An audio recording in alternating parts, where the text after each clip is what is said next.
প্রিয় দর্শক বন্ধুরা, দেখেন বটতলে এই মুহূর্তে প্রচণ্ড জাম, মানে দুই দিকে রাস্তা আটকে গিয়েছে। প্রচণ্ড জ্যামের মুহূর্তে পড়েছে। এখানে শত শত গাড়ি, ট্রাক, বাস আটকে গেছে, কেউ যেতে পারছে না। দেখেন প্রচুর জ্যাম। এপাশেও আমরা দেখতে পাচ্ছি প্রচুর জ্যাম। দেখেন মানে দীর্ঘ লাইন তৈরি হয়েছে, দীর্ঘ যানজট তৈরি হয়েছে, লম্বা লাইন।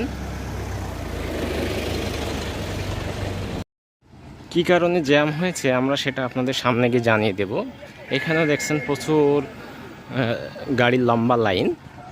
জ্যাম কিভাবে হয়েছে এবং প্রচুর গাড়ি এখানে আটকা পড়েছে, তা আমরা সামনে দেখতে যাচ্ছি যে কি কারণে এই জ্যামটা শুরু হয়েছে।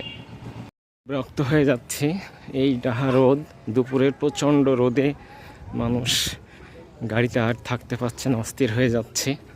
দেখেন এই জ্যামের ভিতরে এত রোদে মানুষ কীভাবে গাড়িতে থাকতে পারবে, কিন্তু সামনের জ্যাম ছুটতেছে না। কাছে চলে এসেছি, এখানেও প্রচুর জ্যাম। দেখেন আমরা ধীরে ধীরে বটতল মোড়ের দিকে আগাচ্ছি, প্রচুর জ্যাম এই রাস্তায়, প্রচুর। দেখেন কুষ্টিয়া শহরে ঢুকতেও যে রাস্তাটা বটতল থেকে, এখানেও প্রচুর জ্যাম শুরু হয়েছে, প্রচণ্ড জ্যাম। আমরা ধীরে ধীরে বটতল মোড়ে চলে এসেছি। বটতল মোড়েও দেখেন চারিদিকে, অর্থাৎ চতুর্মুখে জ্যাম শুরু হয়ে গেছে। কুষ্টিয়া শহরের ভিতরেও যাওয়া যাচ্ছে না। আপনারা দেখতে পাচ্ছেন চারিদিকে জ্যাম, প্রত্যেকটা রোড ব্লক হয়ে গেছে।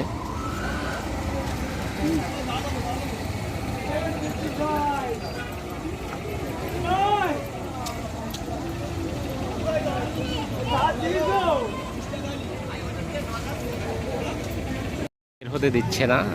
আপনার এটা হলো বাইপাসের দিকে যেতে, চৌরাহাট মোড় থেকে বাইপাসের দিকে যেতে সমস্ত ট্রাক দিয়ে রাস্তা ব্লক।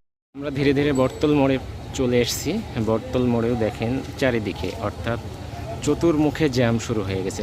কুষ্টিয়া শহরের ভিতরেও যাওয়া যাচ্ছে না। আপনারা দেখতে পাচ্ছেন চারিদিকে জ্যাম, প্রত্যেকটা রোড ব্লক হয়ে গেছে।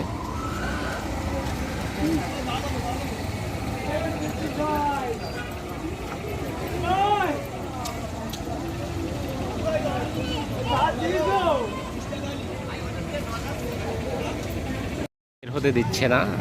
আপনার এটা হলো বাইপাসের দিকে যেতে, চৌরাহাট মোড় থেকে বাইপাসের দিকে যেতে সমস্ত ট্রাক দিয়ে রাস্তা ব্লক।